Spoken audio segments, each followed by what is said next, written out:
Je m'appelle Sylvie Dubois. J'ai 67 ans. Je suis une bibliothécaire à la retraite qui a autrefois passé sa vie parmi les étagères de livres silencieux, les murmures du savoir et le petit confort de l'ordre dans un monde imprévisible. J'ai élevé un fils, Mathieu, avec tout ce que j'avais. Et lorsque mon mari est décédé, il y a une décennie, j'ai pensé que mon rôle était simplement de rester en arrière-plan et d'applaudir la famille qu'il me restait. Mais la vie a une façon de mettre à l'épreuve les silencieux. Ceux d'entre nous qui ne crient jamais, qui n'exigent jamais. C'est pourquoi cette histoire commence par un cadeau. Un simple cadeau d'anniversaire emballé dans un papier élégant, noué d'un ruban qui semblait assez cher pour masquer son vide. Ma belle-fille, Claire, me l'a tendu avec un sourire qui n'atteignait pas jamais ses yeux. À l'intérieur se trouvait un coffret de café de spécialité, une torréfaction, foncé, importé, le genre de choses destinées à impressionner. Je n'y ai pas beaucoup réfléchi au début. Ce soir-là, je l'ai posé sur le comptoir à côté de ma tasse en porcelaine, blanche, la tasse que j'utilise depuis 30 ans. Elle m'attendait, comme une promesse. Le lendemain matin, le téléphone a sonné. La voix de Claire est parvenue, mielleuse mais acérée sur les bords. Elle a demandé, presque avec trop d'empressement. « Alors, comment était le café ?» Je me souviens avoir répondu avec une sorte d'honnêteté, désinvolte qui ne vient que lorsqu'on n'attend plus grand-chose des autres. « Oh !» dis-je, légèrement. « Je l'ai donné à ta mère. Elle a vraiment adoré. » Il y eut un silence sur la ligne, un silence long et lourd. Je pouvais presque l'entendre respirer, une respiration courte, paniquée. Et puis sa voix s'est brisée. Elle a crié « Tu le lui as donné ?» Le mot a percuté mon oreille, comme une porte claquée trop fort. J'ai posé ma tasse en porcelaine sur sa soucoupe, le fin tintement résonnant dans ma cuisine. Un son froid et métallique, bien qu'il ne s'agisse que d'argile. Ma main tremblait légèrement, et dans ce moment de calme, alors que l'écho de son choc emplissait le silence, une pensée a surgi en moi, silencieuse mais perçante. Si j'avais bu ce café hier soir, il n'y aurait aucune voix pour vous raconter cette histoire aujourd'hui. J'ai laissé le silence s'étirer entre nous.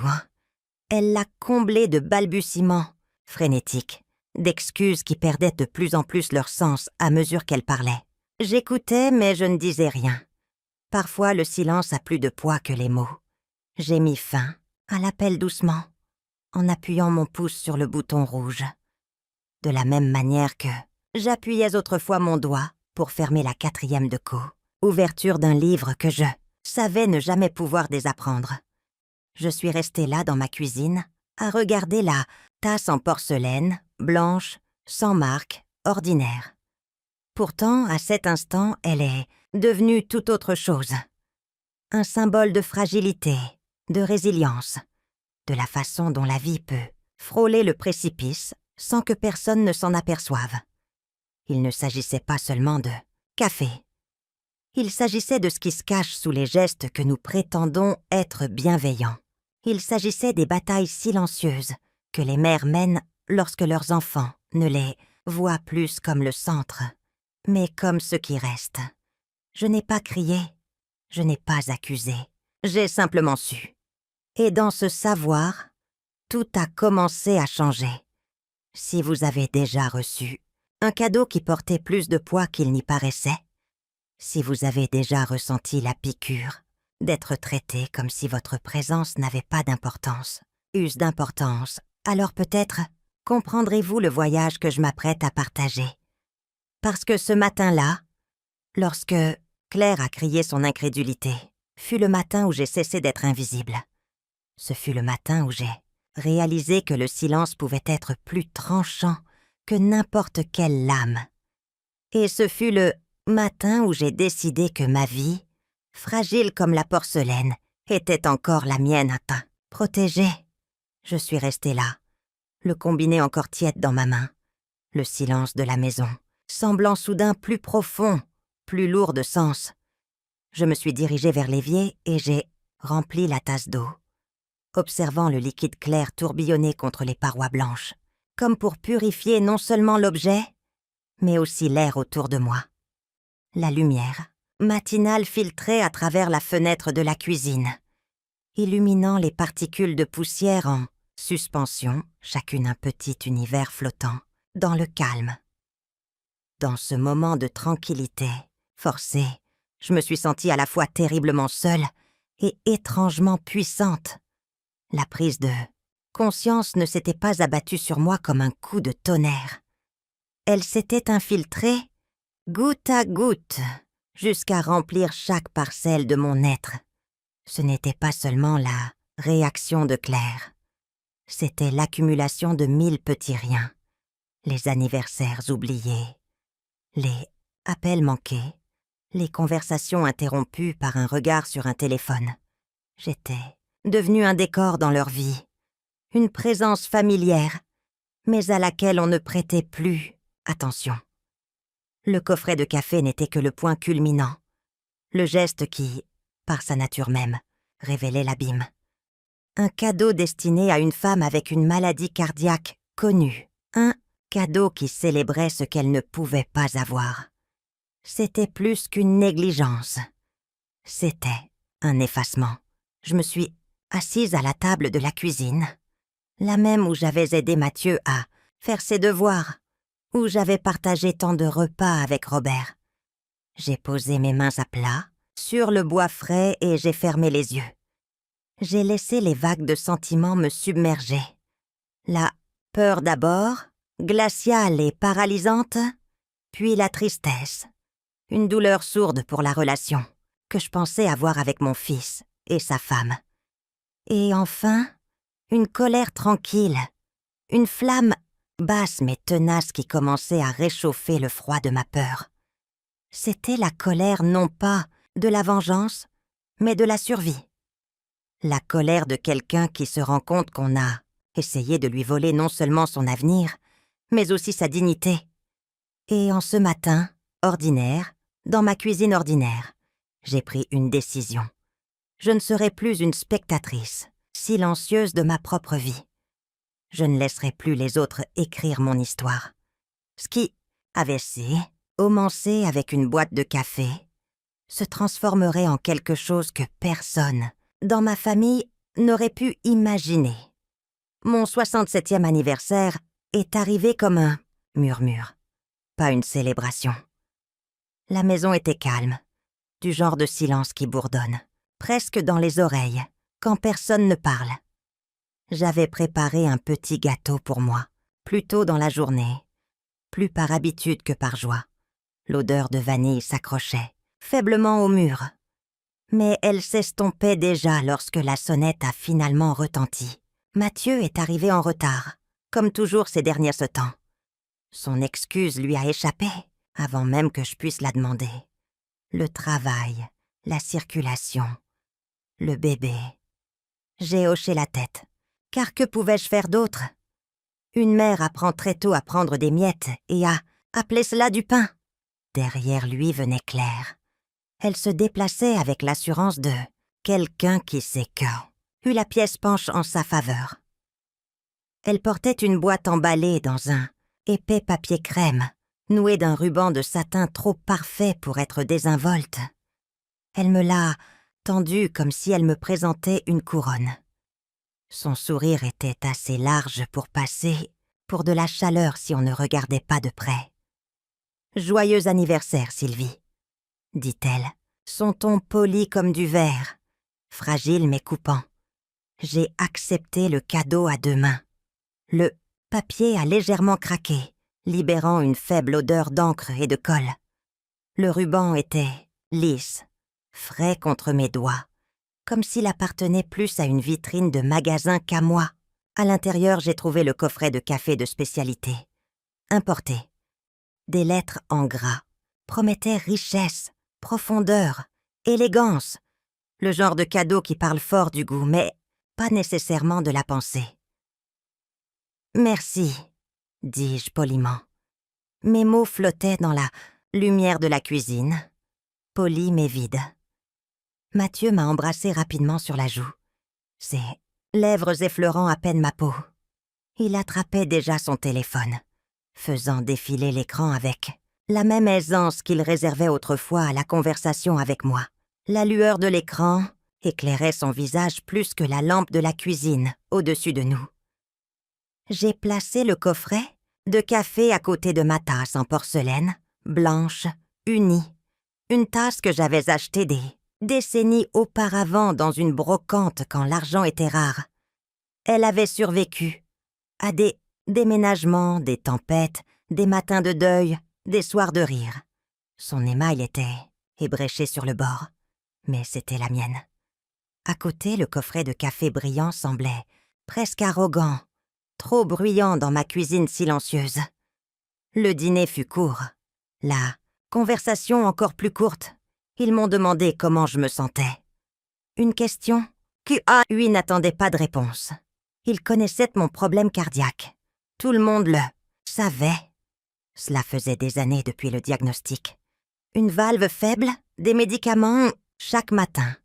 Et une peur tacite qui planait comme une poussière, qu'on ne pouvait jamais vraiment essuyer.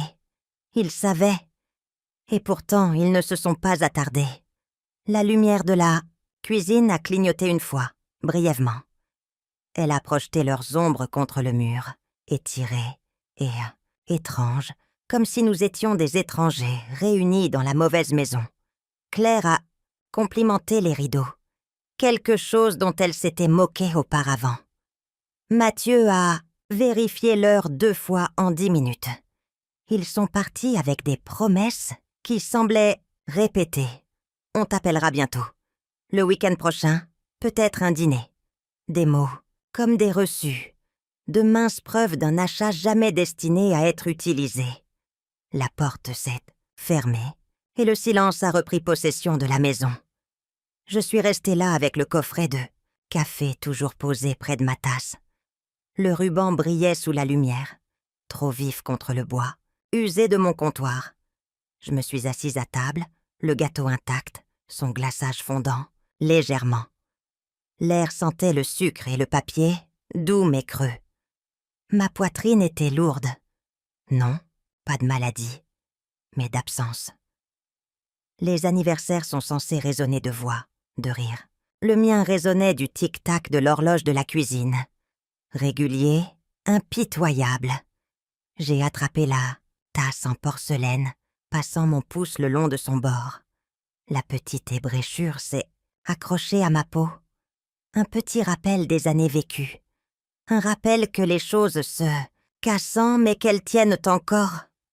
Je me suis demandé un instant si quelqu'un dans cette maison se souvenait des nuits où j'étais restée éveillée avec Mathieu, quand il était un garçon avec des fièvres, ou des après-midi où j'avais sauté des repas pour qu'il puisse avoir une assiette pleine.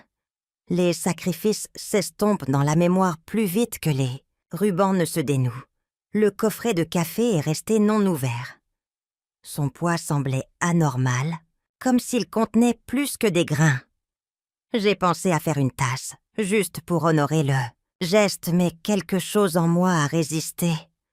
Mon cœur battait, lent et délibéré, comme s'il sentait lui aussi que quelque chose n'allait pas. Alors je l'ai laissé où il était, intact, à côté d'eux, la tasse en porcelaine qui avait toujours été fidèle. Ce soir-là, je suis montée me coucher, seule. La maison craquait comme toujours, les murs gémissant comme de vieux os. J'ai fermé les yeux et j'ai prié pour avoir de la force. Pas seulement pour mon cœur, mais pour le silence que je savais suivre. Parce que les anniversaries dans cette F à 1000 n'étaient plus une question de célébration. Ils étaient une question d'endurance. Et la boîte sur le comptoir, attendant dans le noir, allait bientôt révéler bien plus que quiconque ne l'avait prévu. La tasse en porcelaine était là où je l'avais laissée, près du coffret de café non ouvert. Sa surface blanche captait la faible lueur de la lumière de la cuisine, comme si elle montait la garde. Ma main planait au-dessus d'elle, mes doigts effleurant le bord. Et à cet instant, les années se sont repliées sur elles-mêmes, comme des pages tournées trop vite. Je n'avais plus 67 ans, seule dans une cuisine trop silencieuse. J'avais 32 ans, les cheveux attachés, le tablier saupoudré de farine. La même tasse était devant moi, fumante de chocolat chaud, que j'avais préparé pour Mathieu après une journée passée à courir dans le jardin. Il avait 7 ans alors, les joues rouges de cette joie que seuls les enfants connaissent. Il serrait un dessin dans ses petites mains, un gribouillage de notre maison, un soleil plus grand que le toit, et moi lui tenant la main. C'était son cadeau d'anniversaire pour moi. Pas de ruban, pas de papier brillant, juste de la couleur pressée trop fort par des crayons de cire, les bords gondolés par sa prise. Et pourtant ce dessin avait suffi à me réchauffer pendant des années.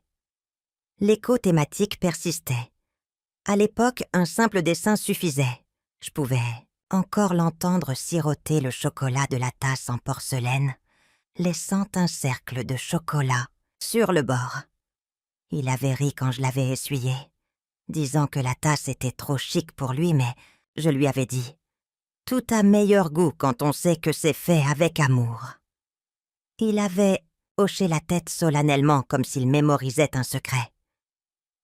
Le souvenir a changé et, soudain le rire de Marie a rempli la pièce.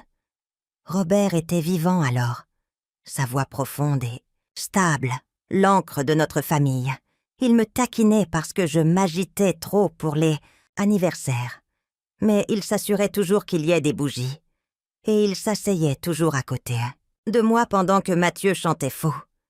Ces soirs-là étaient bruyants, encombrés de voix et lourds d'amour. Maintenant, le seul son était le craquement du papier du cadeau que Claire avait laissé. Cet emballage brillant semblait se moquer de moi, sa perfection couvrant le vide. La cuisine sentait faiblement la colle et le café torréfiait cher. Mais rien de tout cela ne portait la chaleur de la poudre de cacao et des guimauves fondantes. Je suis revenue au présent. Mes doigts se sont resserrés sur la tasse. Sa petite ébréchure a effleuré ma peau, me rappelant qu'elle avait survécu plus longtemps que la plupart des choses.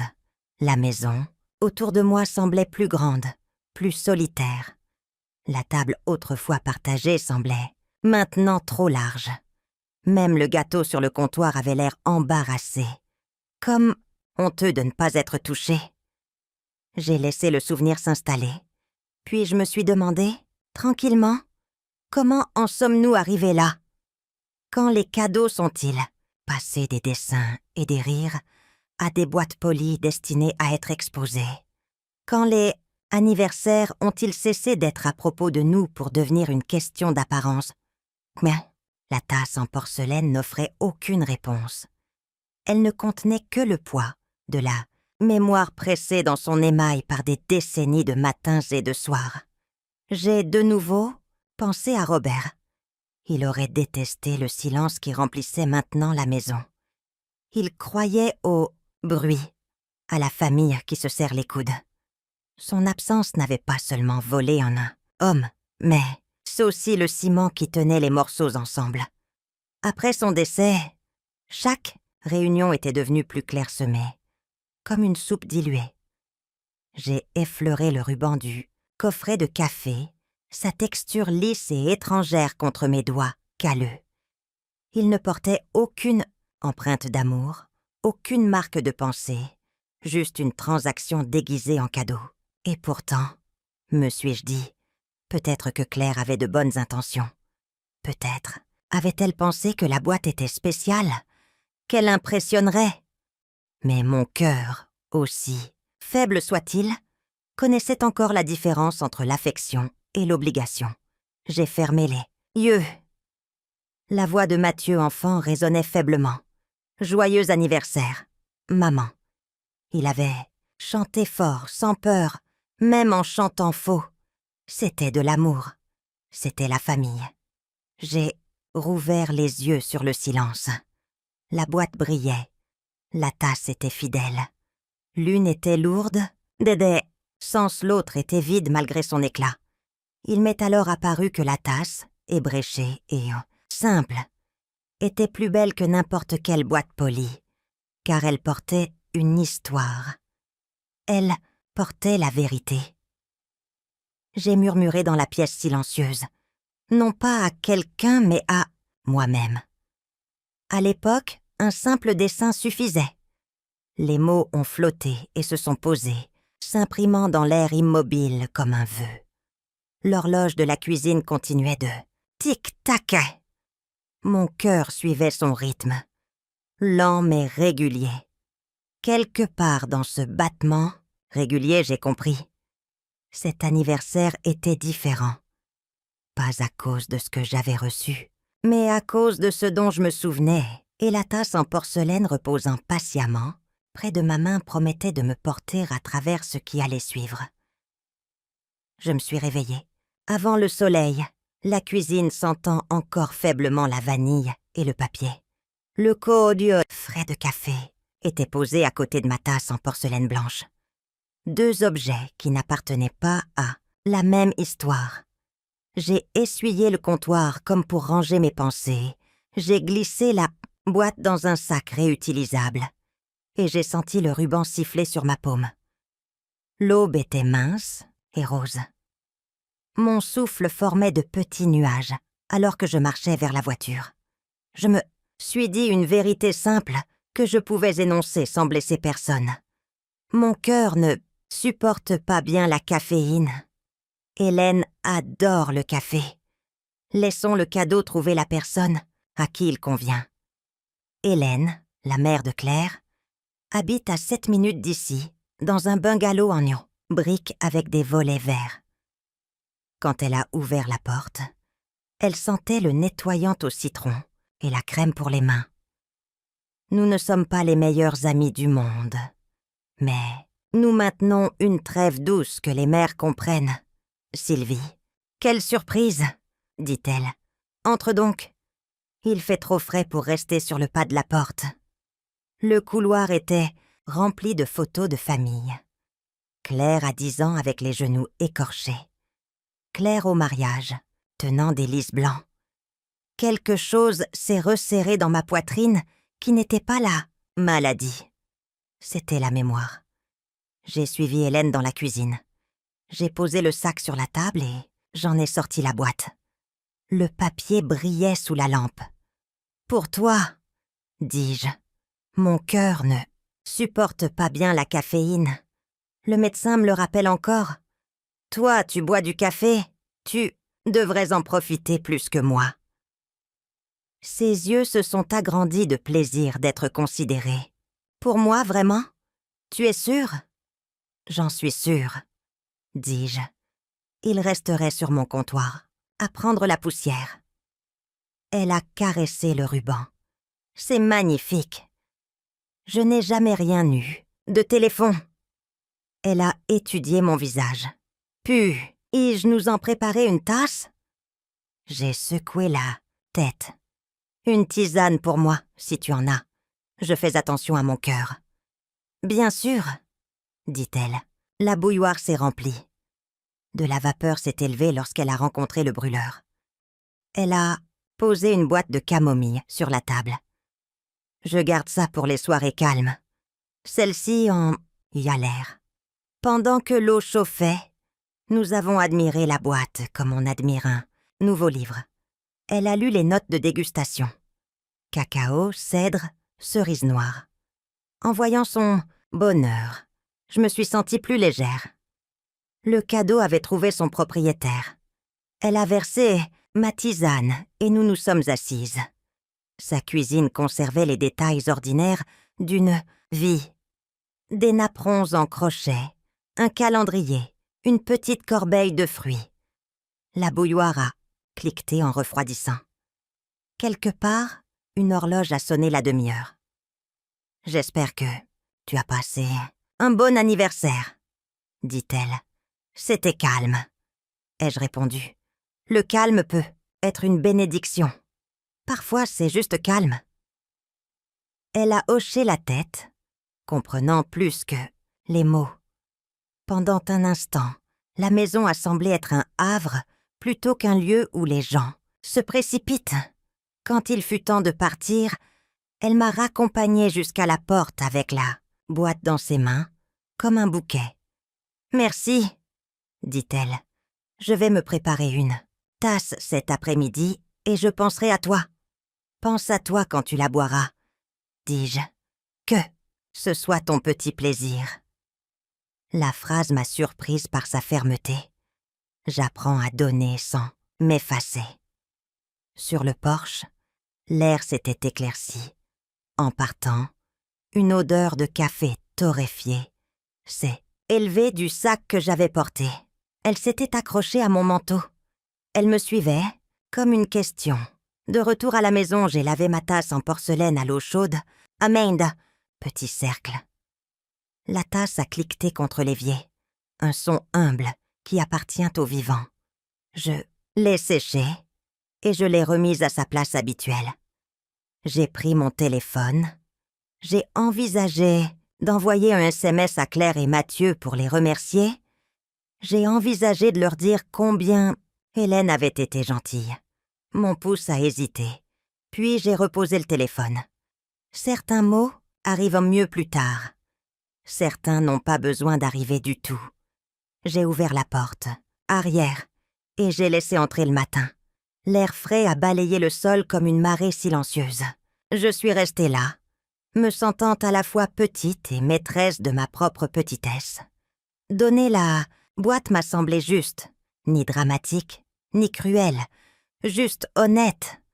Dans le calme qui a suivi, j'ai fait un vœu que je n'ai pas prononcé. J'honorerai mon cœur et la vie qu'il protège. En commençant par de petits choix. Une tasse blanche, un matin prudent, une limite douce à la fois. Le téléphone a sonné juste après midi, sa sonnerie stridente tranchant le silence de ma maison. Je venais de rincer ma tasse en porcelaine et de la remettre à sa place, la céramique encore chaude de la tisane. Le son m'a fait marquer une pause, de la même manière qu'un coup soudain à la porte vous fait retenir votre souffle. J'ai attrapé le combiné, sachant déjà que ce ne serait pas une voix amicale. « Allô, Sylvie » dit Claire. Son ton était léger, presque enjoué, mais j'ai entendu l'acier en dessous. Je t'appelais juste pour savoir si tu avais aimé ton cadeau d'anniversaire. As-tu déjà goûté le café? Ces mots s'étiraient comme une corde, tendue et pleine d'attente. Mes yeux se sont tournés vers le comptoir, propre où la boîte se trouvait il y a moins d'un jour. J'ai senti le poids du moment, mais j'ai répondu avec calme. Je l'ai dos, né à ta mère, dis-je. Elle a adoré. La lignette fin devenue silencieuse, comme si la maison elle-même avait inspiré et oublié d'expirer. Je pouvais entendre le léger crépitement de la distance, le bourdonnement de l'électricité traversant le fil. Ma propre respiration remplissait le vide, lente et régulière. Puis c'est venu. « Oh, tu as fait quoi ?» Sa voix s'est brisée, puis s'est élevée, assez aiguë pour couper d'un verre. « Tu le lui as donné. » Elle ne cachait pas son indignation. Je l'imaginais debout dans sa cuisine immaculée, la main serrée autour de son téléphone, les jointures blanches. Le silence après sa question palpitait. « Oui, » dis-je doucement. Cela semblait juste. « Mon cœur ne supporte pas bien le café. Ta mère l'adore. Pourquoi le laisser prendre la poussière? Ici ?» Il y eut un son à l'autre bout, comme une respiration coincée entre la colère et l'incrédulité. Le silence qui a suivi n'était pas vide. Il pesait sur moi, épais, dangereux. Ce n'était pas la pose de quelqu'un qui cherche ses mots. C'était la pose de quelqu'un qui calcule. Je pouvais entendre le faible bourdonnement de son réfrigérateur en arrière-plan. Ou peut-être était-ce le mien. Les fils brouillaient sur l'espace. Mon pouls a ralenti, pas accéléré. J'ai appris que dans les moments d'hostilité, la précipitation est ce qui vous trahit. Tu n'avais pas le droit. Siffla-t-elle enfin, sa voix sèche. C'était pour toi, pas pour elle. Je l'ai choisi avec soin. J'ai posé ma main sur le bord du comptoir, le carrelage frais sous ma paume. « Claire, dis-je d'un ton égal, tu m'as fait un cadeau. Un cadeau est à moi pour le donner à nouveau si je le choisis. Et j'ai choisi d'apporter de la joie là où elle appartient. » La ligne a de nouveau brûlé de son silence. Mes oreilles étaient à l'affût de chaque petit son, le léger grésillement, le pop occasionnel de la connexion. Ma propre respiration mesurée. Son silence était plus fort que ses mots. Quand elle a finalement parlé, ce fut comme un claquement. « Tu ne comprends pas ce que tu as fait ?» Les mots sont restés en suspens, mi-menace, mi-lamentation. Ma peau a picoté. Pendant un instant, j'ai senti le danger, comme on sent la fumée avant de voir les flammes. J'ai tenu bon avec immobilité. Peut-être pas, dis-je tranquillement, mais je comprends ce que signifie la paix. Hier, cette boîte était un poids. Aujourd'hui, elle est devenue légère. Le clic de sa respiration saccadé m'est parvenu. J'ai imaginé ses lèvres serrées, ses yeux se plissant. Pourtant, je n'ai pas fui le silence. Je l'ai laissé s'installer. L'équilibre a basculé dans cet intervalle. Pour une fois, je ne me démenais pas pour arranger les choses. Fille, finalement, elle l'a rompu. Son ton était aigu, tendu. Très bien si c'est comme ça que tu le ressens. Les mots étaient cassants. Ils ne portaient aucune paix. Et puis elle a mis fin à l'appel, le clic sec résonnant, dans mon oreille, longtemps après que la ligne fut coupée. J'ai reposé le combiné, écoutant la tonalité creuse qui a suivi. C'était presque comme l'océan dans un coquillage. Sauf que cet océan avertissait au lieu de réconforter. Dans la maison vide, le silence qui est resté n'était pas ordinaire. Il pressait contre les murs, se pliait dans les coins. Je suis restée dans la cuisine, les mains encore sur le téléphone, et j'ai respiré à travers la tension qui persistait. J'ai pensé à Hélène ouvrant la boîte avec une joie enfantine, et à la voix de Claire, tranchante comme un couteau. Entre ces deux images se trouvait une vérité que je ne pouvais ignorer. La gentillesse d'un côté et l'amertume de l'autre.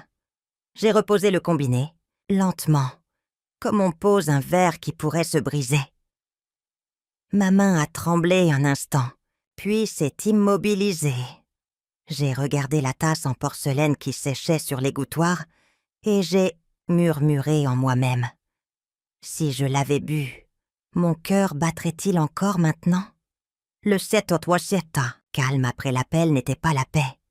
C'était un avertissement. Pourtant, dans cet avertissement, j'ai découvert une étrange sorte de force. Je ne poursuivrai pas sa colère, ni ne me plierai à des excuses qui ne m'appartenaient pas. Je laisserai le silence se tenir, comme une pierre face au vent. La maison a expiré, enfin, et je suis restée avec elle. L'hôpital sentait l'antiseptique et un vague parfum de plastique, un mélange qui s'accrochait à ma gorge. J'étais assise dans la salle d'attente devant les urgences, les néons au-dessus, de moi bourdonnant doucement. Il était trop blanc, trop constant, drainant la chaleur, de l'air. Tout ici était froid. Même les chaises pressaient leur dureté contre mes os comme pour me rappeler que le confort n'avait pas sa place dans cette pièce. Hélène avait été, admise juste une heure plus tôt, amenée en ambulance après s'être effondrée dans sa cuisine. Sa voisine m'avait appelé, la panique dans la voix, et je m'étais précipitée ici.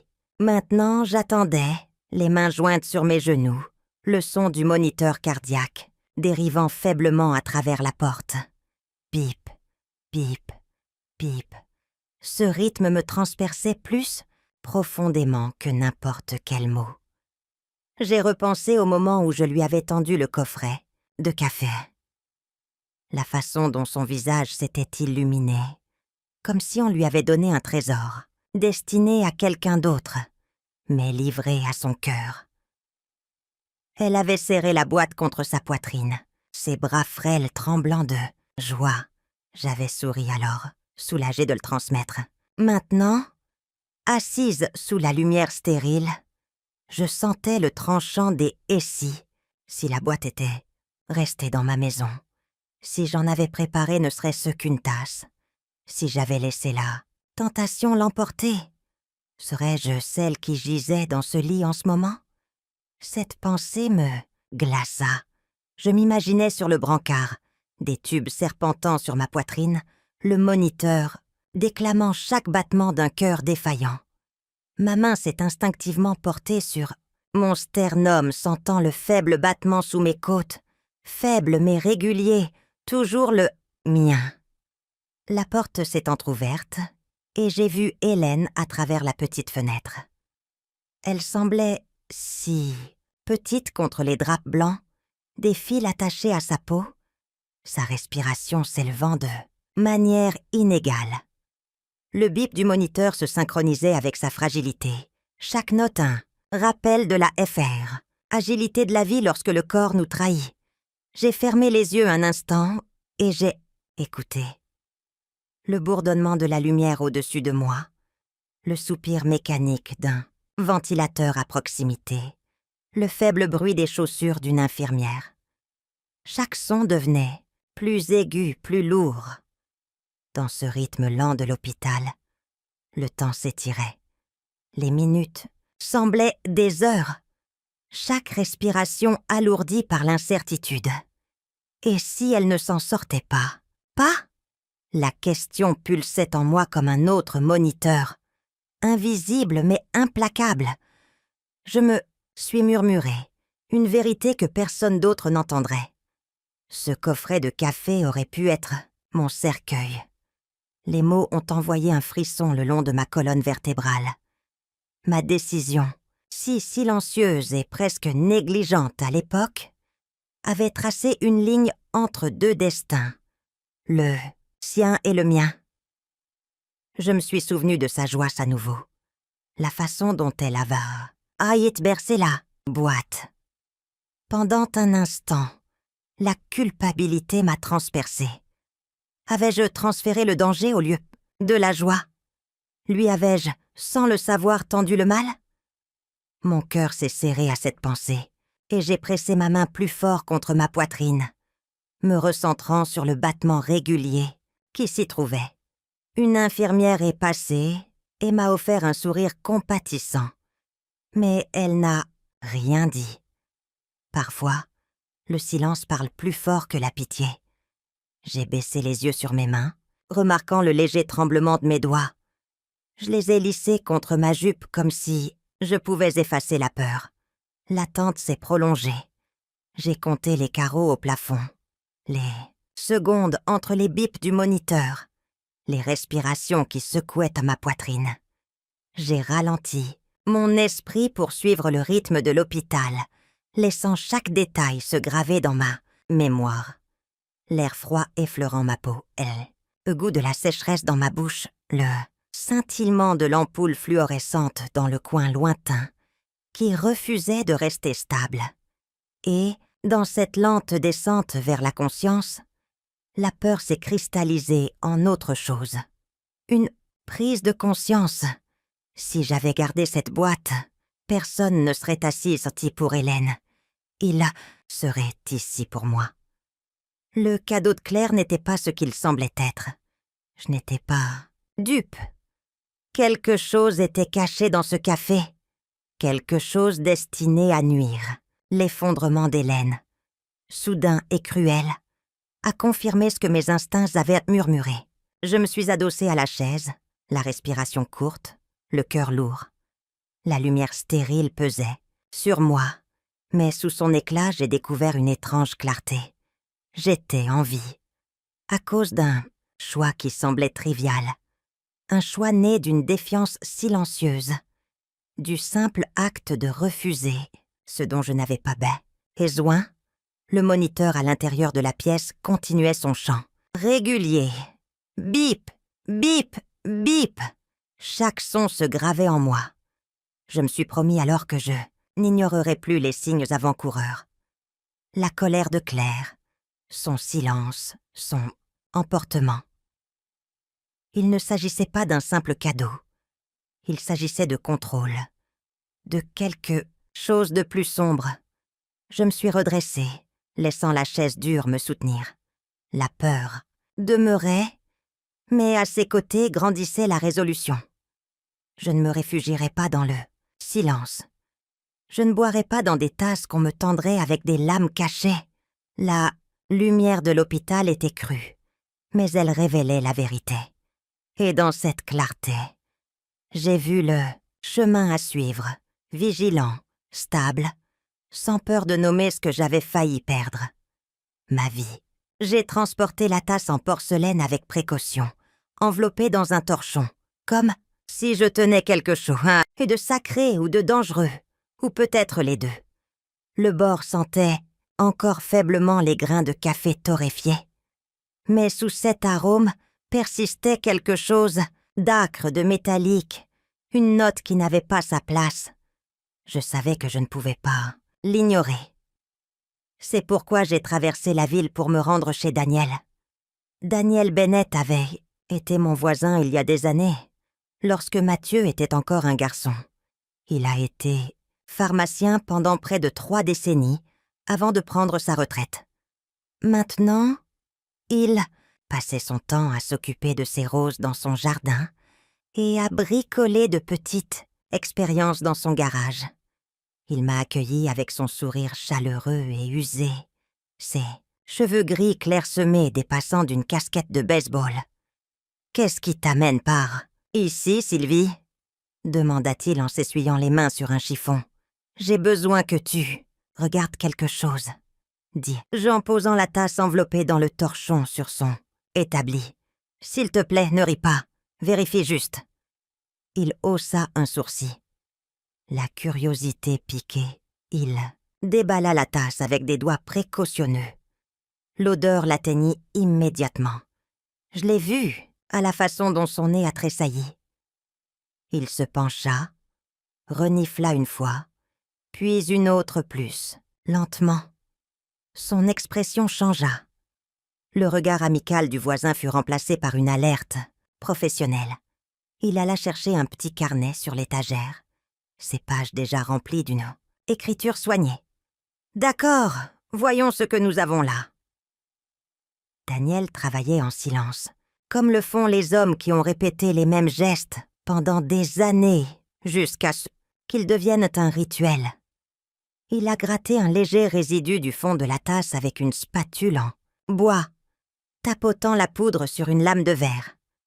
Puis il a ajouté quelques gouttes d'eau d'une petite pipette, a agité doucement et y a trempé une bande de papier pH. La bande a pris une teinte étrange. Ni le jaune vif de l'acidité, ni le bleu calme de quelque chose de neutre. Au lieu de cela, elle s'est teintée d'un vert trouble qui a fait froncer les sourcils de Daniel. Il a reniflé à nouveau, plissant le nez, puis a attrapé un autre flacon. « Ça ne sent pas le café », marmonna-t-il à moitié pour lui-même. Il a saupoudré une pincée sur une cuillère à combustion, la tenue au-dessus du bec Bunsen qu'il gardait pour ses solutions de jardinage. La poudre a éclaté avec une teinte verdâtre vive, presque surnaturelle. Il a pris une note rapide dans son carnet. Odeur d'alcaloïde amère, combustion inhabituelle. J'étais assise, raide sur le tabouret, à regarder ses mains. Chaque mouvement était ordinaire, trempé, allumé, noté. Mais l'air s'épaississait de tension. Mes paumes sont devenues smoitées contre ma jupe. Finalement, Il a attrapé un kit de référence qu'il avait gardé de ses jours de pharmacie. Il a comparé la réaction avec le nuancier, la tenue à la lumière. Sa mâchoire s'est crispée. « Sylvie, dit-il tranquillement, on dirait des traces d'un dérivé de belladone. Pas en dose létale ici, mais assez pour provoquer une arythmie cardiaque, des vertiges, un effondrement. » Les mots sont tombés lourdement, chacun m'entraînant vers le bas. Ma poitrine s'est serrée. « Poison de belladone, pas un accident !» continua-t-il prudent et mesuré. « Je ne peux pas confirmer les pourcentages ici, sans équipement de laboratoire, mais je connais les signes. C'est délibéré. Quelqu'un voulait que la personne qui boive ça soit blessée, peut-être pire. » Je n'ai pas pu respirer pendant un moment. Les néons de son garage ont clignoté faiblement, comme en écho aux ampoules de l'hôpital, elles, quelques heures auparavant. Le visage pâle d'Hélène m'est apparu. Les fils, le moniteur qui bipait. Si cette tasse était restée dans ma cuisine, ce serait moi. Je me suis stabilisée sur le bord de l'établi, mes doigts se crispant contre le grain du bois. Ma voix, quand elle est venue, semblait basse, presque étrangère. « Tu en es certain, Daniel ? » « Aussi certain que je peux l'être, sans l'envoyer à un laboratoire, » dit-il. « Sylvie, je te connais. Tu ne serais pas venue ici si tu n'avais pas de raison de t'inquiéter. Fais confiance à tes instincts. Quelque chose ne va pas. » Il a posé le carnet à côté de moi, montrant l'écriture soignée. « Solanacée, possible. Belladonna, ou dérivé. » J'ai suivi l'encre avec mon doigt, les lettres se brouillant alors que mes yeux me brûlaient. Je l'ai remercié, mais les mots semblaient trop petits. J'ai remballé la tasse dans le torchon, la tenant comme si elle pouvait encore exploser. Sur le chemin du retour, le soleil se couchait, peignant le ciel de couleurs meurtries, l'orange se fondant dans le violet, des traînées de rouge saignant dans la nuit. Mon cœur battait au rythme du moteur, régulier mais secoué. À chaque kilomètre que je parcourais, la vérité s'enfonçait plus, profondément. Ce n'était pas un accident, pas une erreur, mais une intention. Dans le silence de ma voiture, je me suis murmuré. Elle me voulait partie. Les mots avaient un goût amer, plus lourd que l'odeur de cette tasse empoisonnée. Et pourtant, sous la peur, un courant de résolution s'agitait. J'avais transmis le danger une fois. Maintenant, j'avais la preuve que le danger avait été réel. Le prochain choix que je ferais ne serait pas silencieux. Il façonnerait tout ce qui suivrait. Daniel a appelé le lendemain matin et a posé une question, simple qui semblait plus lourde qu'elle n'en avait l'air. Pouvait-il regarder dans les endroits où je rangeais les produits ménagers? J'ai dit oui. Le soleil n'avait pas encore dissipé le froid lorsqu'il est arrivé avec un petit sac, des gants en latex et la même concentration silencieuse qu'il avait dans son garage. Nous avons commencé par mon garde-manger, puis la buanderie et enfin le garage, où Claire aimait m'aider à organiser. Le week-end, lorsque Mathieu était occupé, le garage sentait l'huile et le vieux carton.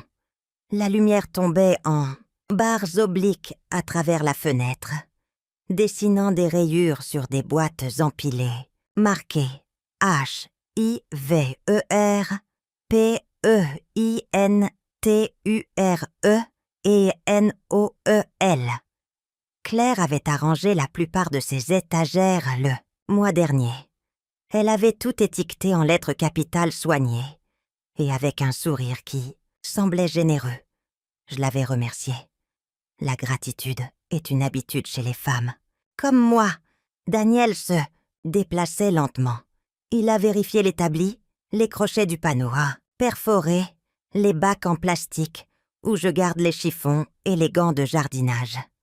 Il s'est accroupi près de l'étagère la plus basse et a balayé le béton avec sa lampe de poche. quelque chose a attiré le faisceau. Un reflet mat près du pied de l'étagère. Il l'a attrapé avec des doigts gantés et l'a posé délicatement sur l'établi. C'était un petit flacon en verre ambré avec un bouchon à vie noire. L'étiquette avait été arrachée, laissant un croissant de papier déchiré et une trace d'adhésif. À l'intérieur, au fond, une trace de poudre beige adhérait. Il n'a pas parlé tout de suite. Il l'a inclinée, l'a tapotée une fois. Une poussière s'est soulevée et est retombée comme de la neige fatiguée. « D'où vient ça ?» a-t-il demandé. « Je n'ai jamais vu ça, » dis-je, et les mots avaient un goût de métal. Il a reniflé l'ouverture avquée, itché, précaution sans la toucher avec son nez, puis s'est redressé et a écrit dans son carnet. Il a de nouveau éclairé l'étagère. Il y avait un faible cercle sur le bois. Le genre de marque qu'une bouteille laisse lorsqu'elle reste assez longtemps pour marquer sa place. Autour de ce cercle se trouvait une constellation de minuscules particules, pâles et granuleuses, balayées mais pas disparues. Quelqu'un avait essayé d'effacer la scène et avait presque réussi. Daniel a trouvé un sac Ziploc, y a glissé le flacon, l'a scellé et a étiqueté le plastique, avec la date et l'heure. Il a tamponné la poussière sur l'étagère, avec une bande de ruban, adhésif transparent, repliant l'adhésif sur lui-même pour piéger les grains. Sa voix est restée douce, mais elle avait du poids. Si un laboratoire teste ça, et que ça correspond à ce qu'il y avait dans ta tasse, nous aurons plus qu'une intuition. J'ai erré et gardé la façon prudente dont ses mains bougeaient. Cela m'a rappelé une autre paire de mains prudentes des années Moulatmati, auparavant dans une boutique de mariage, qui sentait l'amidon et le parfum. Claire se tenait sur une estrade dans une robe blanche, qui refusait de lui obéir. Il fallait plus que des épingles. Il fallait une permission. Le prix était plus qu'elle ne pouvait supporter. Et je l'ai su au moment où je l'ai entendue murmurer dans son téléphone dans le couloir. Elle essayait d'empêcher sa voix de se briser. Elle a dit qu'elle trouverait une robe moins chère et prétendrait qu'elle avait toujours voulu de la dentelle au lieu de la soie. Je me suis dirigée vers le comptoir et j'ai demandé un responsable. J'ai fait un chèque avec les économies que j'avais gardées depuis la mort de Robert. J'ai dit à la femme de ne pas mettre mon nom sur le reçu. Je ne voulais pas d'applaudissements. Je voulais une famille. Quand Claire est revenue dans la pièce, la couturière a souri et lui a dit que la boutique avait fait un ajustement. La robe était à elle. Claire a pleuré alors. Elle m'a serré rapidement dans ses bras et m'a appelé un ange. Le mot semblait trop grand pour moi. Je l'ai pris quand même. Je l'ai plié silencieusement dans ma poitrine. Personne ne l'a jamais su. Je ne l'ai jamais dit à Mathieu. J'ai porté ce secret comme une pierre douce dans ma poche, la frottant quand la maison semblait trop vide. C'était ma façon de lui souhaiter la bienvenue, même quand ses aspérités me coupaient. L'amour a une façon de trouver des excuses aux angles vifs. Maintenant, Daniel tenait la poussière scotchée et le flacon en sachet. Le néon au-dessus de Tsotsosu, l'établi bourdonnait. Le garage semblait plus petit, l'air plus confiné. J'ai regardé l'étagère, que Claire avait étiquetée nettoyage, et j'ai vu le coup de chiffon négligent, le travail pas, tout à fait terminé d'une main pressée. La trahison ne criait pas, elle se tenait là, modeste et patiente attendant que je la nomme. Daniel s'est raclé la gorge. « Sylvie, cela ne prouve pas tout, mais ça parle. Quiconque a manipulé ça savait ce qu'il faisait. Quiconque a manipulé, ça était ici. Ici, ai-je répété, et ma voix s'est affermie. Mon garage, où elle riait de mes vieux pots de peinture, où elle collait des étiquettes et disait que nous étions une équipe. Ou je la remerciais pour une gentillesse qui maintenant semblait être une couverture. J'ai senti le poids du souvenir de la boutique de mariage contre le poids du flacon. Semer et récolter. J'avais semé la bienvenue, silencieuse et coûteuse. Ce qui a fleuri en retour était quelque chose de vénéneux. Le calcul m'a stupéfié. Daniel a mis les preuves dans son sac. Nous devrions apporter ça à la police. Je ferai une déposition sur les tests. Et ce que nous avons trouvé, tu n'as pas à faire ça seule. Je ne le ferai pas, dis-je, et j'ai été surprise de la certitude de ma voix. Il a hoché la tête et m'a serré l'épaule à travers son gant. Après son départ, je suis restée un moment dans le garage, écoutant le tic-tac du métal qui refroidissait et l'aboiement lointain du chien d'un voisin. Les étiquettes brillaient dans la lumière pâle. Hiver, peinture, Noël. J'ai tendu la main et j'en ai décollé une.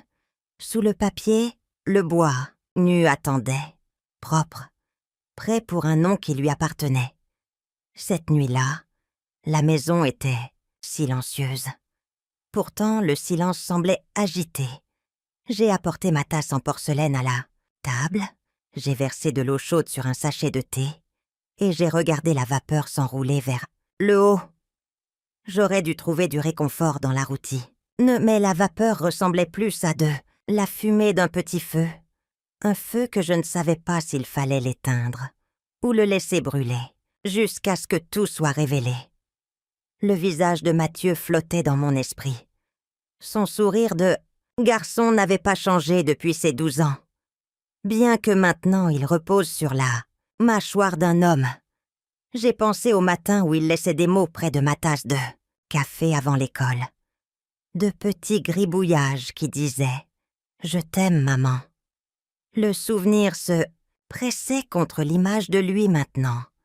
Un mari défendant une femme en qui il croyait, peut-être aveuglément.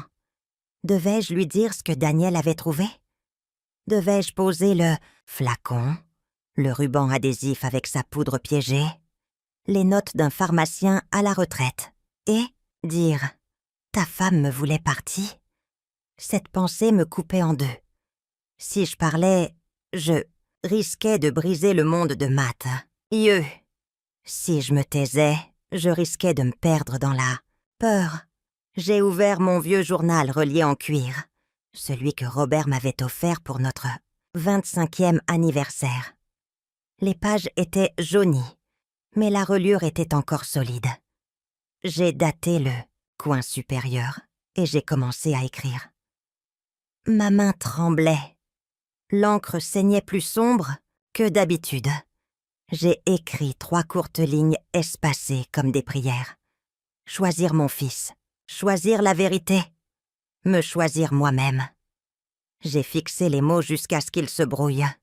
Que faites-vous quand l'amour et la vérité tirent dans des directions opposées? Que dites-vous en premier? L'enfant que vous avez porté ou le moi qui l'a porté? L'horloge tic-taquait plus, fort que d'habitude. Chaque seconde une accusation. J'ai posé mon stylo et je me suis penchée en arrière, fermant les yeux. Dans l'obscurité derrière mes paupières, j'ai entendu le rire de Mathieu, doux comme la pluie. Puis j'ai entendu le silence aigu de la pause de Sottitsonda, clair au téléphone, l'instant avant que sa voix ne se brise en un cri. Et si dire la vérité à Mathieu maintenant ne faisait que le détourner de moi? Et s'il pensait que j'inventais des histoires? Que je transformais des accidents en intentions? Les mères sont censées protéger, pas accuser. Les épouses ne sont censées être dignes de confiance, pas condamnées par leur belle famille. Je pouvais déjà entendre sa voix dire « Maman, tu imagines des choses ». Mais je n'imaginais rien. Le carnet de Daniel, le flacon, la poudre, tout était trop concret. Mon souvenir de Claire debout dans mon garage, étiquetandait, étagère, trop récent. Mon cœur s'est accéléré comme s'il voulait que je décide ce soir. J'ai versé une autre tasse de tisane, bien que je n'ai pas fini la première. La porcelaine a cliqueté quand je l'ai posée, un son sec et creux.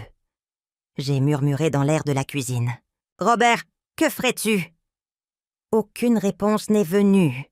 Seul le réfrigérateur bourdonnait. La pensée m'a frappé que la vérité n'est pas gentille, mais elle est stable. Elle se tiendra que je la choisisse ou non. Si je la garde enfermée dans mon journal, elle pourrira en silence. Si, je la dis, elle pourrait m'arracher Mathieu. Mais elle me libérera aussi du fardeau de faire semblant.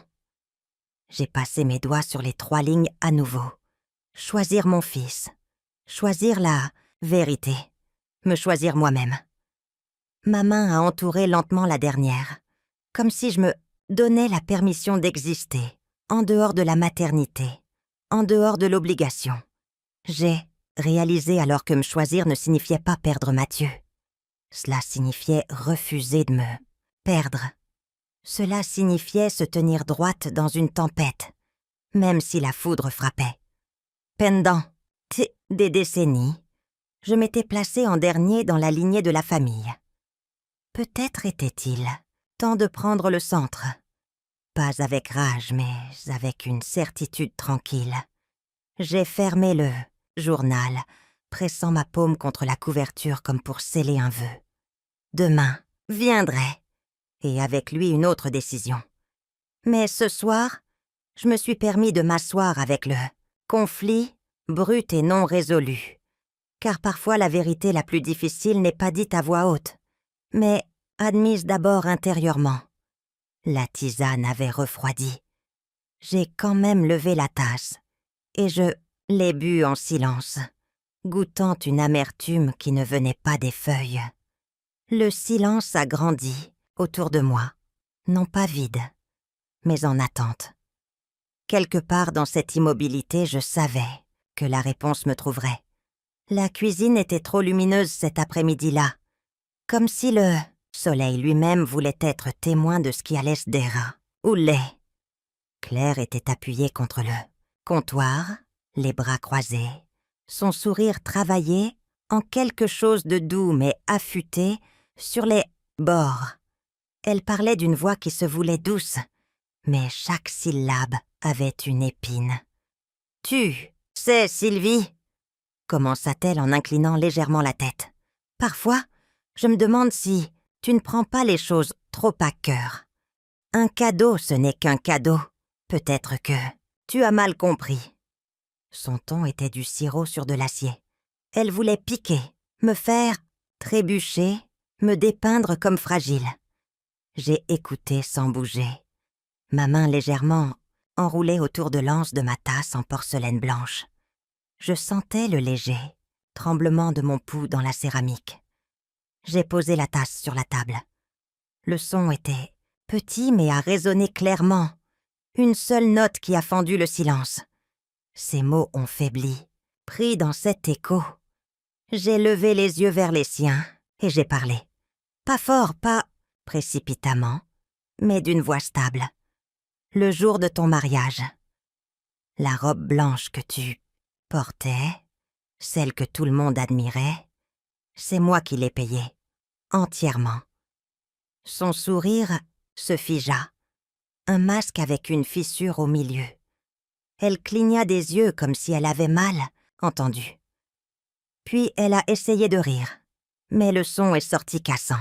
« Tu dois te tromper, » dit-elle trop vite. « Non, » dis-je, laissant la vérité se tenir nue entre nous. J'ai fait le chèque. Je l'ai remis discrètement à la couturière parce que je voulais que tu brilles. Personne d'autre n'avait besoin de le savoir. Sa gorge se noua. Elle a appuyé sa paume sur le comptoir comme pour se stabiliser.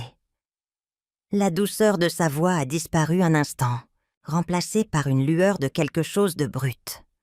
La surprise, peut-être même la culpabilité. Elle ne s'attendait pas à ce que je garde une vérité cachée pendant toutes ces années. Je n'ai pas insisté, J'ai laissé le silence s'étendre, épais et vivant. Je pouvais entendre le faible tic-tac de l'horloge de la cuisine, le bourdonnement du réfrigérateur, le hoquet superficiel de sa respiration. Je ne lui ai rien donné contre quoi se battre. Pas de voix élevée, pas d'accusation colérique, juste le poids de ce que j'avais révélé. Elle a cherché à nouveau son masque, forçant un sourire, ses yeux fuyant comme si elle cherchait un terrain plus élevé. « C'était très généreux de ta part, » dit-elle, les mots maladroits dans sa bouche. J'ai hoché la tête une fois, mais je n'ai pas souri en retour. J'ai gardé mon regard stable, mon silence plus fort que n'importe quelle réponse. Cela la déconcertait plus que des cris ne l'auraient jamais fait. Elle a changé de position, a décroisé et recroisé les bras. S'est raclée la gorge le pauvre. Oar, à ce moment-là, n'était pas dans ce que j'avais dit, mais dans ce que j'avais choisi de ne pas dire. Je ne lui ai pas dit que je savais pour le garage, pour le flacon, pour la poudre que Daniel avait testée. Je n'ai pas parlé des lumières de l'hôpital au-dessus, d'Hélène, ni du moniteur qui comptait les battements défaillants de son cœur. Je l'ai laissé s'asseoir avec la connaissance que je portais des vérités auxquelles elle ne s'attendait pas, des vérités qu'elle ne pouvait ni manipuler ni étouffer. Ses yeux se sont posés sur la tasse que j'avais mise sur la table, comme si la porcelaine elle-même l'accusait. Le soleil illuminait, son visage en biais, trop dur maintenant, effaçant la prétention de sa douceur. Pour la première fois, elle avait l'air incertaine. Je me suis légèrement tournée, ma main effleurant le dossier de la chaise, et j'ai laissé mon silence s'étirer un souffle de plus lourd comme de la pierre. J'ai senti un calme s'installer en moi, celui qui vient quand on arrête de jouer le jeu de quelqu'un d'autre. Finalement, j'ai parlé, ma voix calme, presque tendre. Tu devrais savoir, Claire, que toutes les gentillesses ne sont pas oubliées, et que tous les silences ne sont pas de l'ignorance. Elle a ouvert la bouche, puis l'a refermée. Ses mains se sont crispées sur le bord du comptoir. L'horloge tic-taquait plus fort, comptant des secondes qu'elle ne pouvait pas revendiquer. J'ai laissé la tasse en porcelaine où elle était, et je me suis dirigée vers la porte. Mes pas n'étaient pas pressés, chacun délibéré. Derrière moi, la cuisine était remplie, du son de rien. Un vide qui pressait plus fort que tous les mots que j'aurais pu lancer. J'ai su, alors que j'avais changé quelque chose. Elle n'était plus sûre du sol sous ses pieds. Et moi, non plus. J'avais erré et pris une mesure de pouvoir, non pas par la colère, mais par la vérité, enveloppée de silence. La table était mise avec soin, bien que j'aie gardé les plats simples. Poulet rôti, légumes à la vapeur et une miche de pain que j'avais faite ce matin, le genre de repas qui signifiait autrefois une famille réunie dans la chaleur, pas dans un calcul, silencieux. La lueur de la salle à manger se répandait sur le bois poli, faisant briller chaque fourchette et couteau un peu trop fort. Mathieu était assis en face de moi, s'agitant sur sa chaise avec une légère impatience, sa cravate légèrement desserrée, comme si même le tissu autour de son cou était trop serré. Claire a pris sa place à côté de lui, ses mouvements composés, son sourire juste assez poli pour passer pour de la sincérité. Je les ai observés, tous les deux en versant la tisane. De la camomille, d'un or pâle, fumant doucement. J'ai plaque et ma tasse en porcelaine devant moi, puis j'ai glissé une tasse vers Mathieu. Il l'a acceptée d'un signe de tête. J'ai remarqué comment ses mains s'attardèrent sur la céramique chaude, presque reconnaissante d'avoir quelque chose de solide à tenir. Quand j'ai atteint la tasse de Claire, elle a levé la main, m'arrêtant doucement. « Pas de tisane pour moi, » dit-elle. « Je vais juste prendre de l'eau. » Sa voix était calme, Mais ses yeux ont vacillé un très bref instant vers la boîte de café intacte sur le comptoir. Elle avait remarqué, bien sûr qu'elle était restée scellée, intacte, bien en vue. Je n'ai pas commenté. J'ai seulement versé l'eau et je suis retournée à ma place, laissant le silence s'installer naturellement. Il s'étirait comme une corde tendue, vibrant d'une tension que personne ne voulait nommer. Nous avons commencé à manger. Le cliquetis des couverts contre les assiettes remplissait l'air, trop fort en l'absence de conversation. Mathieu s'est raclé la gorge, une fois, 2 fois, comme si des mots pouvaient venir. Mais il a ensuite décidé de ne rien dire. Claire, cependant, comblait les vides. Son ton léger, ses questions désinvoltes, mais trop précises. « Sylvie, comment te sens-tu ces jours-ci? Tu dors bien? Ton cœur ne t'a pas posé de problème, n'est-ce pas ?» Ses yeux se sont posés sur moi plus longtemps que nécessaire, comme si elle cherchait une faiblesse. J'ai levé ma tasse, j'ai inhalé le doux parfum de la camomille, et j'ai pris une lente gorgée avant de répondre. Je dors bien avec la tisane. Elle apaise plus que le café ne le pourrait jamais. Mathieu a levé les yeux à cela, pris au milieu, sa fourchette s'arrêtant en l'air. Claire a souri, mais c'était un sourire crispé, les coins de sa bouche tendus. « Oui, » dit-elle, son ton un peu trop doux. La tisane est plus sûre.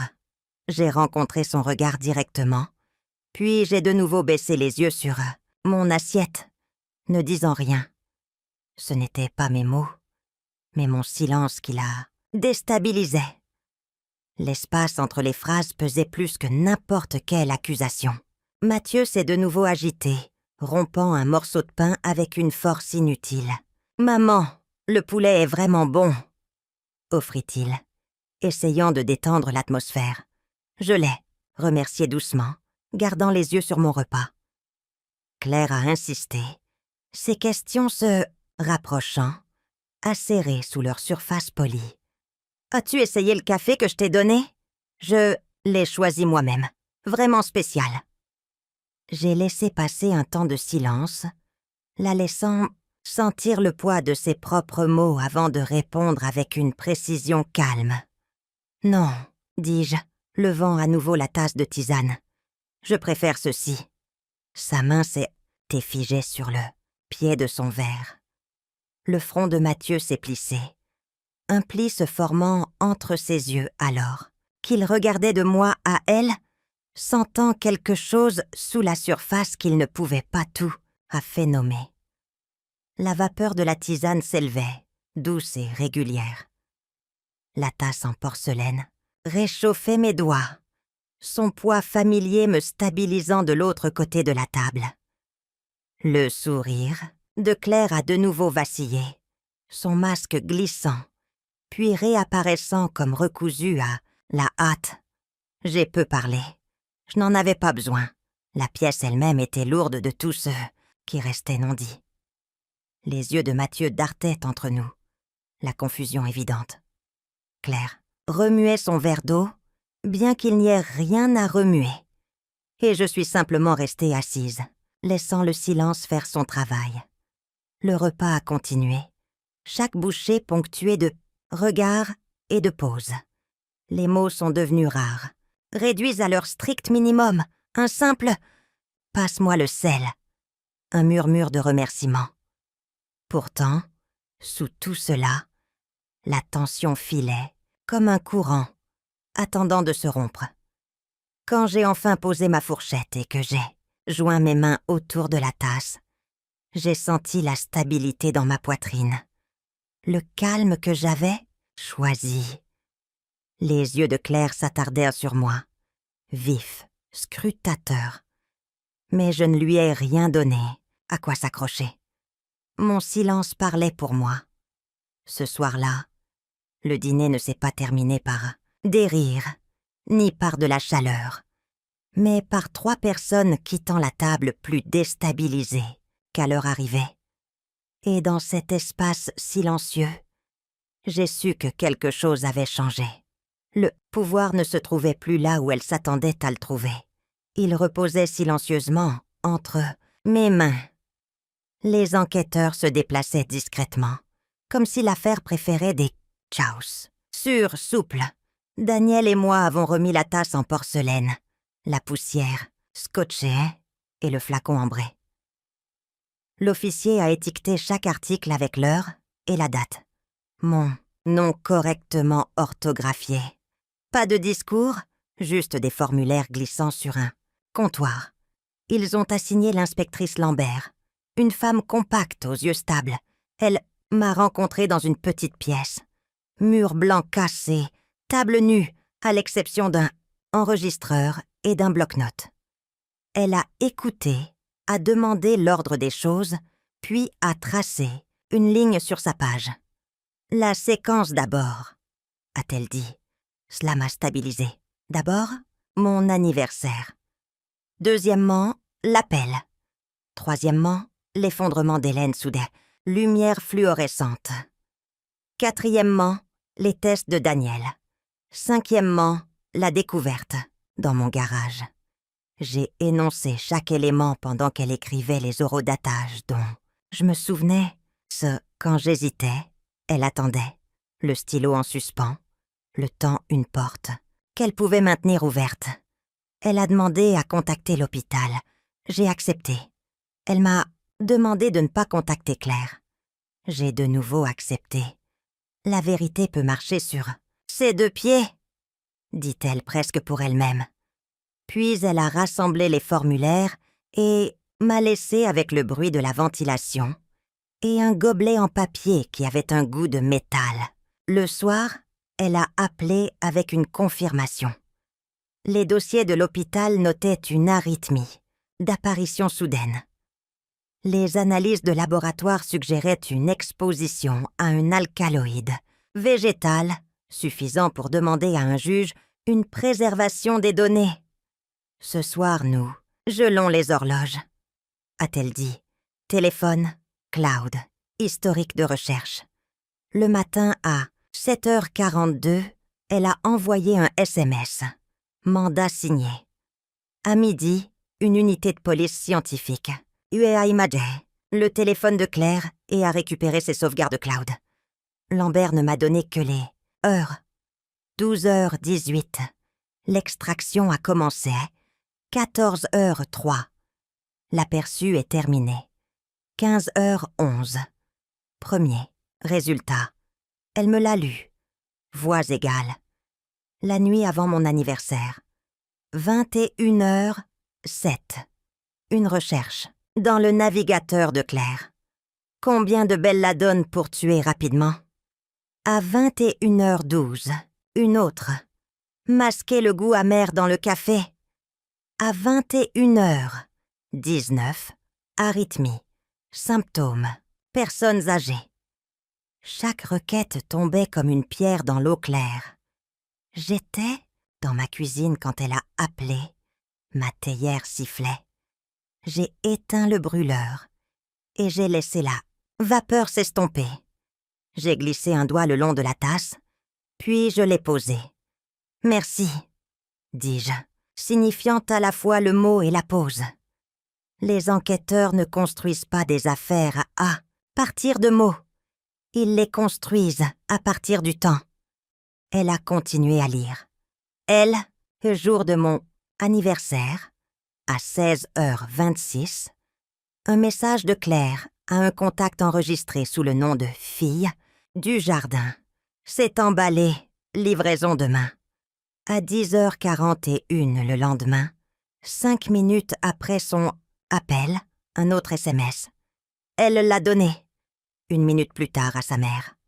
Aucune réponse. Le fil de discussion s'est terminé en silence. Lambert a marqué la chaîne comme des marches sur un escalier. Intention de recherche. Paquet. Appel. Effondrement. Poudre. Flacon. Je pouvais voir la ligne dans son carnet s'assombrir à chaque détail. À 17h15, elle a rappelé. Nous avons également trouvé des brouillons de notes dans une application de shopping, dit-elle. Moudre finement. Mélanger après refroidissement. Rincer le moulin. 2 fois. Le brouillon était sauvegardé à 8h02 le matin de mon anniversaire. Elle n'a pas embelli, ni n'en a eu besoin. J'ai demandé des nouvelles d'Hélène. Stable, a-t-elle dit. Les médecins s'attendent à un lent rétablissement. Le soulagement est venu comme une marée douce, pas dramatique, juste miséricordieux. Je l'ai remercié.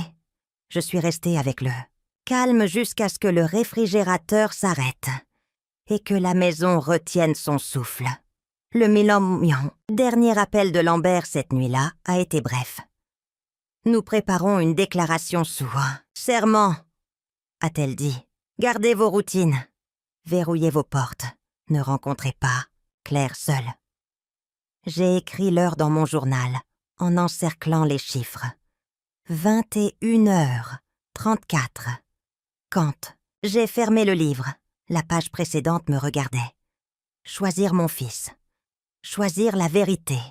Me choisir moi-même. Les mots ne se concurrençaient plus. L'horloge les avait triés. La vérité avait trouvé ses jambes, et j'avais trouvé les miennes. J'ai lavé ma tasse, je l'ai séchée, et je l'ai posée sur sa soucoupe. J'ai posé la soucoupe doucement, et entendant la porcelaine répondre avec calme. Par la fenêtre, on voyait un fin ruban de lune, pâle sur le fond sombre. Quelque part, une sirène s'est élevée puis est retombée. Quelque part, une inspectrice a coché une case sur un formulaire. Dans ma maison, une bouilloire a refroidi. Ce qui importait finalement, c'était l'ordre. La nuit avant mon anniversaire, une recherche. Le jour, même, un paquet. Le lendemain, un appel. Puis le bip d'un moniteur sous des lumières qui ne clignotaient pas. La ligne était droite. Elle n'avait pas besoin de ma colère pour se tenir. Elle avait seulement besoin de temps et de la volonté de voir. La nuit avait une immobilité qui pressait contre les fenêtres, comme si le monde lui-même attendait le souffle de mon fils. Mathieu était assis à la table de ma cuisine, la chaise trop petite pour sa large carrure, ses mains agitées. L'inspectrice Lambert était partie il y a seulement 1 heure après avoir lu la séquence d'épreuves, les historiques de recherche, les SMS, les brouillons. Je lui avais demandé de ne pas rester pour cette partie. Il fallait que ce soit seulement lui et moi. Mathieu se frottait les tempes, les coudes sur la table comme si le poids des preuves avait été versé directement dans son crâne. Son alliance captait la lumière à chaque tremblement de ses doigts. Il ne m'a pas regardé au début. Il a regardé la tasse entre nous, la porcelaine blanche reposant tranquillement sur sa soucoupe. La même tasse qui avait failli être ma tombe. « Je ne sais pas quoi faire », murmura-t-il. Sa voix s'est brisée comme si chaque mot devait se frayer un chemin pour sortir. C'est comme si tout ce que j'ai construit était fendu en deux. Une femme que j'ai juré de protéger, une mère qui a toujours été là. Et l'épreuve. Sa voix s'est éteinte. Il a enfoui son visage dans ses paumes. Je suis restée silencieuse, ma respiration égale, ma colonne vertébrale droite. Il avait besoin d'espace pour s'effondrer.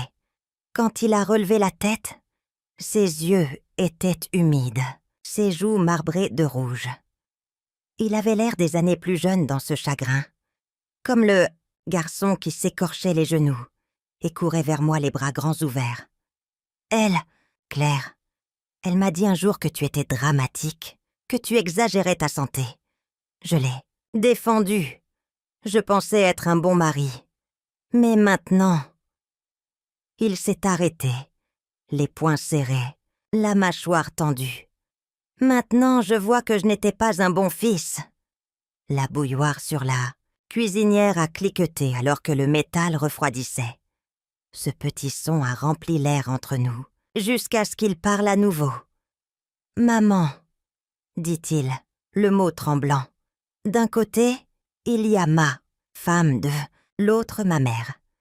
Mais quand je regarde vraiment, seule ma mère ne m'a jamais quittée. Seul toi ne t'es jamais détourné.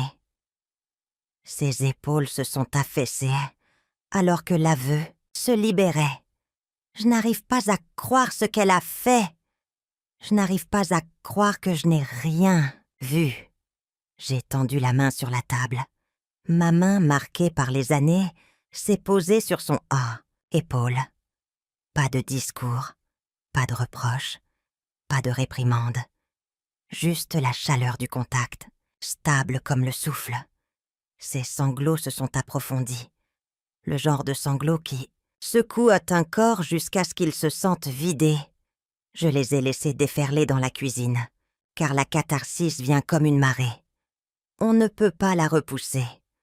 On peut seulement la laisser s'épuiser. « Je ne te mérite pas », murmura-t-il entre deux sanglots. « Je ne mérite pas une mère qui pose encore sa main sur mon épaule après toutes les fois où j'ai douté d'elle. » J'ai serré doucement, sans lâcher prise. Mon silence portait le poids que ces mots ne pouvaient pas. L'amour ne disparaît pas parce qu'il est mis à l'épreuve. Il attend, simplement, comme la porcelaine attendant la main qui connaît sa forme. Sa tête s'est baissée jusqu'à ce que son front touche la table. Je n'arrêtais pas de penser. Les vœux de mariage signifient la loyauté. Mais qu'en est-il du vœu que je n'ai jamais prononcé à voix haute? Celui que je soutiendrai la femme qui m'a élevée, qui m'a acheté des crayons de couleur quand je ne pouvais même pas me payer du papier, qui est restée éveillée toute la nuit quand j'étais malade.